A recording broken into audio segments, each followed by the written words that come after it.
আসসালামু আলাইকুম। Jahangir online school page এবং ইউটিউব চ্যানেলের পক্ষ থেকে আপনাদের জানাই স্বাগতম। এই ভিডিওতে আমি আপনাদের প্রাইমারি ভাইবার কাগজপত্র জমা দেওয়ার ক্ষেত্রে কিছু সতর্কতা অবলম্বনের জন্য এই ভিডিওটিটা করেছি। মূলত আপনারা যে পেপারস গুলো জমা দিবেন, এই পেপারস গুলো তারা কিন্তু 32টা দফার আলোকে যাচাই বাছাই করে আপনাদের এই পেপারস গুলো তারা জমা নেবে। তো এই 32টা নির্দেশনা কিন্তু আপনাদের জন্য না, যেটা জেলা প্রাথমিক শিক্ষা অফিসকে দেয়া হয়েছে প্রাথমিক ও গণশিক্ষা মন্ত্রণালয় থেকে। সো তারা যে 32টা নির্দেশনা মেনে আপনাদের পেপারস গুলো যাচাই করবেন, সেটা যদি আপনাদের জানা থাকে তাহলে আপনাদের পেপারস গুলো নির্ভুল হবে। সো এই নির্দেশনাগুলো জানতে সম্পূর্ণ ভিডিওটি দেখুন। আশা করি অনেক অনেক উপকৃত হবেন। এবং আজকে যদি এই চ্যানেলটি প্রথম দেখে থাকেন তাহলে অবশ্যই লাইক বা ফলো দিয়ে রাখুন, কারণ চাকরি সংক্রান্ত যে কোনো আপডেট সবার আগে আমি দিয়ে থাকি। তো যে নির্দেশনাগুলো আপনাদের জন্য আছে সেটা কিন্তু আমি এখনই আপনাদের সামনে উপস্থাপন করব। তো তার আগে আমি আপনাদের বলে রাখি, মূল ভিডিওতে যাওয়ার আগে, আমি জি এম জাহাঙ্গীর আলম, সাবেক ঢাকা বিশ্ববিদ্যালয়ের স্টুডেন্ট এবং সহকারী শিক্ষক হিসেবে সরকারি প্রাইমারিতে কিছুদিন চাকরি করেছি। বর্তমানে নন ক্যাডার হিসেবে সরকারি মাধ্যমিক ও উচ্চ শিক্ষা অধিদপ্তরে আছি। তো আপনাদের জন্য আমাদের 15টা সাজেশন শিট, যেটা ভাইবার জন্য সম্পূর্ণ গোছানো নোট, যেখানে ভাষা আন্দোলন থেকে শুরু করে মুক্তিযুদ্ধ, পদক পদবি, জেলা সম্পর্কিত ট্রান্সলেশন, গণিত ভাইবা নোট, জেলা সম্পর্কিত সাম্প্রতিক সাধারণ জ্ঞান, মুক্তিযুদ্ধ, ভাষা আন্দোলন, মাননীয় প্রধানমন্ত্রী, পদক পদবি, মেগা প্রজেক্ট সবকিছু, এবং সাবজেক্ট নলেজ, বাংলা ইংরেজি গণিত সবকিছু এই ভিডিওতে, সরি, এই আমাদের প্রোগ্রামে থাকবে। 10টা লাইভ ক্লাস এবং 15টি পিডিএফ শিট, মাত্র 500 টাকায়। যদি এই আমাদের প্রোগ্রামে ভর্তি হতে চান, স্ক্রিনে দেওয়ার নাম্বারে 09190500948 এই নাম্বারে হোয়াটসঅ্যাপে নক দিন। আপনাদেরকে সার্বিক সহায়তা করতে পারবো। তো আসুন আমরা দেরি না করে আমাদের যে মূল যে বিষয়, সেই বিষয়ে আমরা আলোচনা চলে যাই। তো এটা দেখেন, আজকে 28 তারিখ। এই 28 তারিখে কিন্তু আহ, এই নির্দেশনাটা দিয়েছে প্রাথমিক ও গণশিক্ষা অধিদপ্তর। এখানে দেখতে পাচ্ছেন 28 তারিখ। এখানে যে 32টা নির্দেশনা দেয়া আছে, এই সবগুলো নির্দেশনা হয়তো আপনাদের দরকার হবে না, তারপরও মেজর যে ভুলগুলো আপনাদের হতে পারে যাতে না হয় সেই জন্য আমি আলোচনা করব। প্রথমে আমি একটু বলে নিই যে আপনাদের কি কি পেপারস দিতে হবে। দেখেন, আহ, আপনাদের এই যে ঢাকা এবং চট্টগ্রাম বিভাগ, ঢাকা এবং চট্টগ্রাম বিভাগ আপনাদের পেপারস গুলো জমা দিতে হবে 6 মের মধ্যে।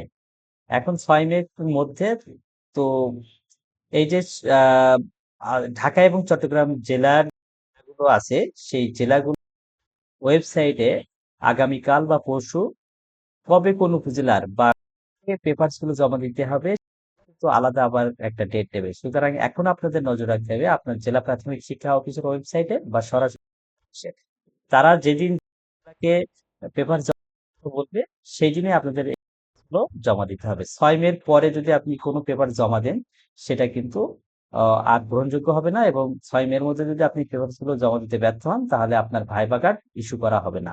তো আপনাদের কি কি পেপার দিতে হবে সেটা কিন্তু আগেই বলা হয়েছে। এই যে আপলোডকৃত ছবি দিতে হবে, আবেদনের কপি দিতে হবে। এগুলো রঙিন দিলে ভালো, ফটোকপি হলে সমস্যা নেই। রঙিন দিলে আহ ভালো হবে। আর মানে লিখিত পরীক্ষার প্রবেশপত্র অর্থাৎ অ্যাডমিট কার্ড, এটাও রঙিন। নাগরিকত্ব এবং স্থায়ী ঠিকানা সাপেক্ষে সনদ, এইটা নিয়ে অনেক কথা বলছি। নাগরিকত্ব সনদ এবং স্থায়ী ঠিকানা সাপেক্ষে সনদ, দেখেন এটা আমি একটুখানি দেখাই দিই। এই যে স্থায়ী বাসিন্দা সনদ, কোনো জায়গায় লেখা থাকে, কারো কারো প্রত্যয়নপত্র যদি লেখা থাকে, তাতেও কোনো সমস্যা নেই। সো নাগরিক সনদ এবং স্থায়ী ঠিকানা সাপেক্ষে সনদ দুইটা আলাদা আলাদা হলে ভালো। কোনো কোনো জায়গা থেকে একটি দিয়েই চালিয়ে দিচ্ছে, সেটাতেও অসুবিধা নেই।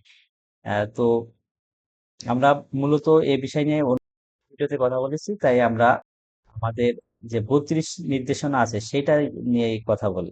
তার আগে আহ, আরো যে বিষয়গুলো আছে, যাদের পোষ্য সনদ আছে তাদের কিন্তু পোষ্য সনদটাও নিয়ে সত্যায়িত করতে হবে। এই সকল পেপারস, জাতীয় পরিচয়পত্র এনআইডি, এটাও সত্যায়িত করে নিতে হবে। আর সকল পেপারস আপনার নবম গ্রেড বা বিসিএস ক্যাডার কর্তৃক সত্যায়িত করে নেবেন। এখানে আপলোড, সরি, আবেদনের কপি এবং অ্যাডমিট কার্ডে সত্যায়িত না করলেও চলবে, বাকি সব পেপারে আপনাদের সত্যায়িত করে নিতে হবে ফটোকপিতে। এরপরে দেখেন ২ নম্বরে বলা হয়েছে যে বিজ্ঞপ্তির সকল শর্ত প্রতিপালিত হয়েছে কিনা তা যাচাই করবে। আর এই যাচাইটা কারা করবে? জেলা প্রাথমিক শিক্ষা অফিস, এবং এর জন্য আরো জবাবদিহি করবে ডিসি অফিস, ডিসি অফিস। আর আপনাদের ভাইবা শুরু হবে কিন্তু ৯ মে, দেখেন আগামী ৯ মে ২০২৪ তারিখ থেকে ভাইবা শুরু হবে। আর ১২ জুন। তো যাদের থেকে ভাইবা হবে তারা কিন্তু লাকি, তারা একটু সময় পাবেন। তারা একটু সময় পাবেন। সো আর প্রতিদিন ভাইভাই অন্তত গড়ে ৭০ জন করে ভাইবা ডাকা হবে। প্রতিদিন গড়ে ৭০ জনকে ডাকা হবে।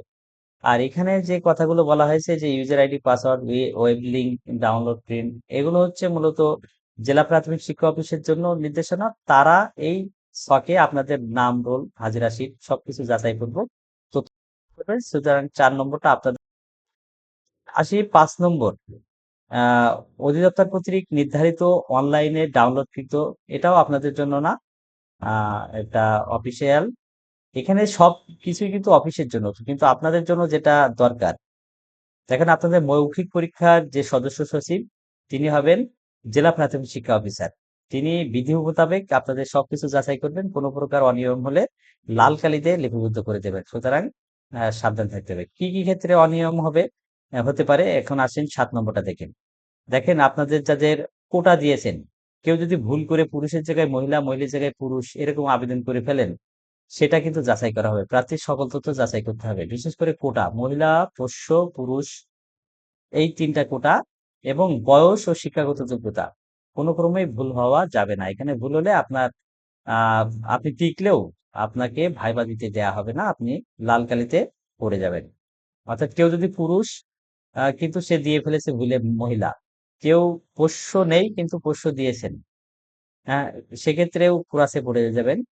পুরুষ সে দিয়েছেন মহিলা, সেটা মানে এটা ভাইটাল করা যাবে না। এক্ষেত্রে কোনো ভুল ত্রুটি হলে জেলা প্রাথমিক শিক্ষা অফিসার মৌখিক পরীক্ষা বোর্ডের সদস্য সচিব হিসেবে দায়ী থাকবে। অর্থাৎ এই তথ্যগুলো আপনারা আশা করি সঠিকভাবে দিয়েছিলেন। আর যদি কেউ এরকম তাহলে এক্ষুনি জেলা প্রাথমিক আবেদন করে রাখতে পারেন, যাতে করে তারা ভুলটা মার্জনা করে। এরপরে আসি, তারা যে এই আহ, প্রাথমিক শিক্ষকের ক্ষেত্রে আপনার বিধি ৮ মোতাবেক তারা দেখবে। এখানে আপনাদের ৩টা কোটা আছে, একটা হচ্ছে মহিলা কোটা, পোষ্য কোটা, পুরুষ কোটা। আর এই সকল কোটার মধ্যে আবার 20% বিজ্ঞান কোটা। সুতরাং যারা আনসার কোটা, মুক্তিযোদ্ধা কোটা এগুলো দিচ্ছেন দিচ্ছেন, কিন্তু এগুলো কোনো কাজে আসবে না। হয়তো তাদের সামান্য সিম্পিতি পেয়ে হয়তো ভাইবা ভোটে ১-২ নাম্বার পাবেন। আমাদের যে বিধি আছে ৮ বিধি, এই বিধি অনুযায়ী কোনো কোটার খাওয়া নাই। মুক্তিযোদ্ধা কোটার শুধু ৩২ বছর পর্যন্ত আবেদন করতে পারবেন, যারা প্রতিবন্ধী হিসেবে আবেদন করেছেন, আনসার হিসেবে আবেদন করেছেন, এসব কোনো কোটাই কিন্তু এই প্রাথমিক বিদ্যালয়ের ক্ষেত্রে এগুলো কোনো কাজে আসবে না। মহিলা কোটা, পুরুষ কোটা, এবং নারী কোটা, মহিলা, পোষ্য এবং পুরুষ, এই ৩টা কোটা, এবং প্রত্যেকটা কোটার মধ্যে আবার 20% বিজ্ঞান কোটা এই মেনটেন করা হবে। এই হচ্ছে বিষয়। এরপরে ৯ নম্বরে আছে, দেখেন, প্রেরিত তালিকায় বর্ণিত রোল নম্বরধারী প্রার্থী স্ব পত্র যোগাযোগের ঠিকানায় মৌখিক পরীক্ষা গ্রহণের যথাসময়ে কার্ড ইস্যুকৃত তারিখের মধ্যে মৌখিক পরীক্ষা গ্রহণ কার্যক্রম মতো সম্পন্ন করতে হবে। ইন্টারভিউ কার্ডে প্রার্থীকে জাতীয় পরিচয়পত্র, সনদ ও প্রামাণিকের মূল কপি ইন্টারভিউ বোর্ডে উপস্থাপনের সাথে নিয়ে আসতে হবে। অর্থাৎ অর্থাৎ আপনাকে ভাইবা বোর্ডে এনআইডি কার্ড কিন্তু নিয়ে যেতে হবে, এটাই বলা হয়েছে। মৌখিক পরীক্ষার তারিখ, সময়, স্থান হুম, ইত্যাদি ইত্যাদি তথ্য জেলা প্রাথমিক শিক্ষা অফিসের ওয়েবসাইটে ডাউনলোড আপলোড করতে হবে। অর্থাৎ এগুলো কিন্তু আপনাদের ওয়েবসাইটে জানানো হবে, ভাইবার ডেট জানানো হবে। আচ্ছা, জেলা, থানা পরিবর্তন করার কোনো সুযোগ নেই। অর্থাৎ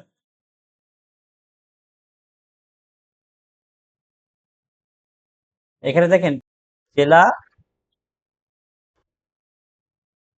জেলা থানা উপজেলা পরিবর্তন করার কোনো সুযোগ নেই। বিষয়টি গুরুত্ব সহকারে প্রার্থী জমাদানকৃত অ্যাপ্লিক্যান্টস কপি ও স্থায়ী ঠিকানার সনদের তথ্য দেখে যাচাই করতে হবে। অর্থাৎ আপনি আবেদন করার সময় যে স্থায়ী ঠিকানা দিয়েছিলেন ওই ঠিকানার আর কোনো পরিবর্তন করার সুযোগ নেই। আপনি যদি স্বামীর বাড়ির ঠিকানা দেয়া থাকেন স্থায়ী ঠিকানা, তাহলে ওইটাই আপনার স্থায়ী ঠিকানা।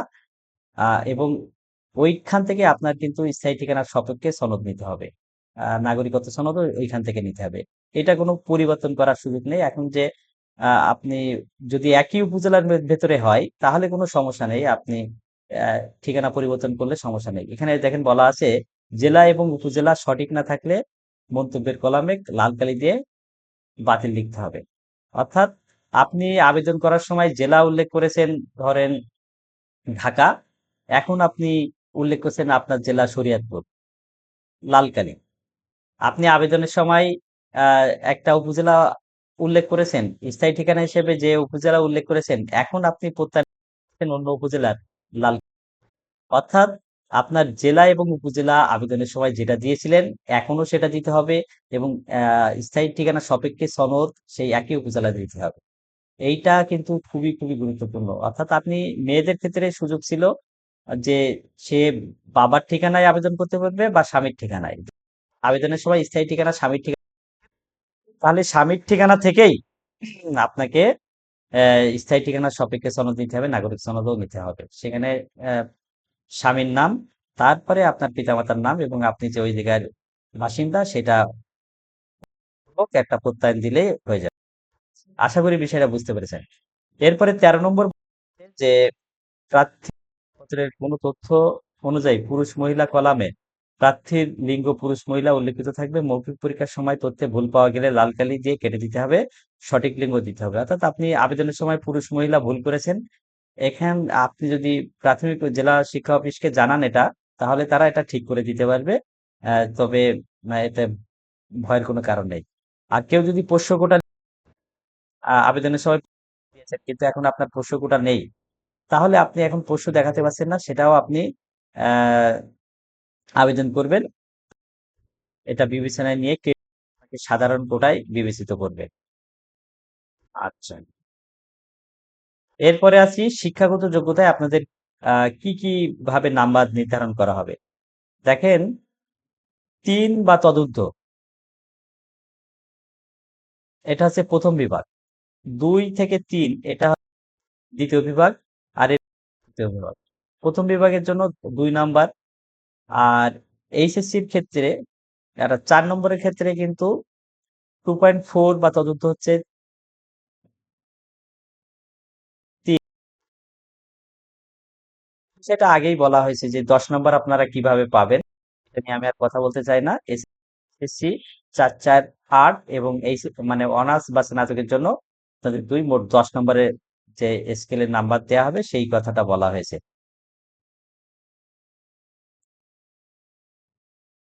আচ্ছা, এটা নিয়ে আরো কিছু গুরুত্বপূর্ণ কথা আছে, তো ভিডিওটি লম্বা হয়ে যাচ্ছে বলে আমি আজকে আর লেন্দি করছি না। তো আপনাদের জ্ঞাতার্থে আমি বলে রাখি যে আমাদের ভাইবা কিন্তু 15টা নোট যে করা হয়েছে সেই নোট সহ লাইভ ক্লাস যদি করতে চান স্ক্রিনে দেওয়া নাম্বারে যোগাযোগ করুন এবং যে কোনো বিষয়ে জিজ্ঞাসা থাকলে আমাদের আহ, যোগাযোগ করুন। অনেক মেসেজ আসছে, সো টাইমলি অ্যান্সার দিতে পারছি না, এটাতে আক্ষেপ করবেন না। হয়তো দেরিতে হলেও অ্যান্সার দেব, একটু ধৈর্য ধরে থাকবেন। তো সবাইকে শুভকামনা জানিয়ে আজকের ক্লাস এখানে শেষ করছি। দেখা হবে অন্য কোনো বিষয়ে অন্য কোনো ভিডিওতে। আল্লাহ হাফেজ।